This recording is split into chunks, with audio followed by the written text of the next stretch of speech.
there came a week in October where there was intense press speculation, police speculation on the death of Sean McGann, because this was 6 months later.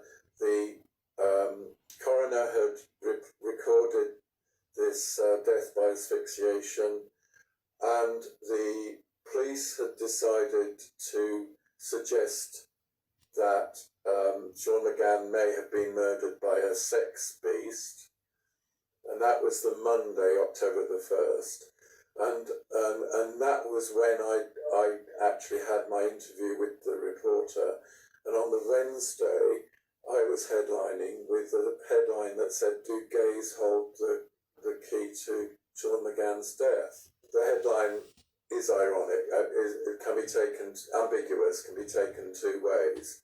It can either be, do gays hold the key, or do gays hold the key? And I preferred the second one. And then on the Thursday of that week, to top it all, there was a headline that said, "Sean's best friend has been found dead." The week was astoundingly upsetting. The police had sensationalized the approach. I, with my knowledge of what was happening with the gay community, had attempted to put a kind of break on the sensationalism. The Chronic did their best, but then on top of that, the third headline that week that was horrendous was Sean McGann's friend had been found with a plastic bag over his head. The police saying that it was a tragic accident. I still remember that time, and I still am prompting the police and prompting the Chronicle and Echo and other Northampton BBC to still have a go at discovering what has gone on in this case, because it affected many, many people at the time and reverberated through the next decade. Sort of in the 70s, everybody was coming out, so people were gradually getting used to telling people of their sexuality and their political stance on it. It was sexual politics in action, really. And so in 1979, we were still progressing on that. And in Northampton, there was a good gay community and work towards liberation, towards community, towards a coherent sense of togetherness and pride. So there was a good, vibrant kind of air around the place, and quite a community. The tragic loss of Sean and his friend John Condon put a stop to that completely.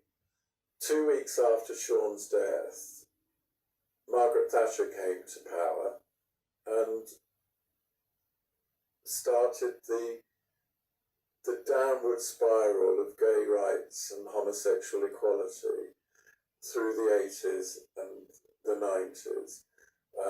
And with the AIDS crisis, had a profound effect on many, many gay men's lives in that time. One of the positive things that came out of the death of Sean McGann and how the police made a right balls up of their investigation was a group of gay men and lesbians got together and formed the Northampton Gay and Lesbian Alliance.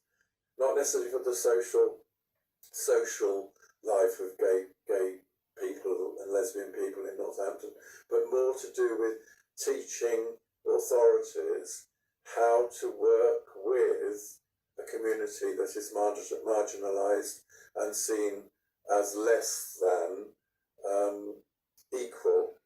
And so the Northampton Lesbian Gay Alliance was started to teach social workers, police and other agencies, the hospital, to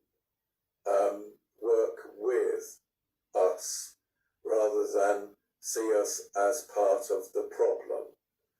So that was a very positive thing that came out of this tragedy. But that was set up in order for good communication, good alliance between the gay community and the authorities, and did great work.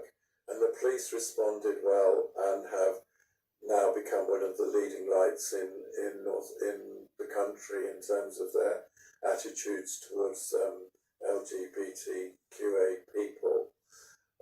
But it took a while, and a lot of hard work by a lot of people who had been appalled in the way that we were treated during that particular investigation.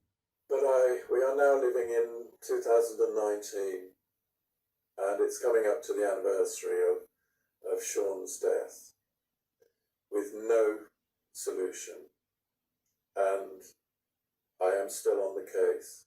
You may have never heard of that person. Gay history can be smothered by the prevalent culture within which we live, which is basically heteronormative news and media. But I just want to tell you that there are still things that need to be resolved, and Sean McGann's murder is one of them.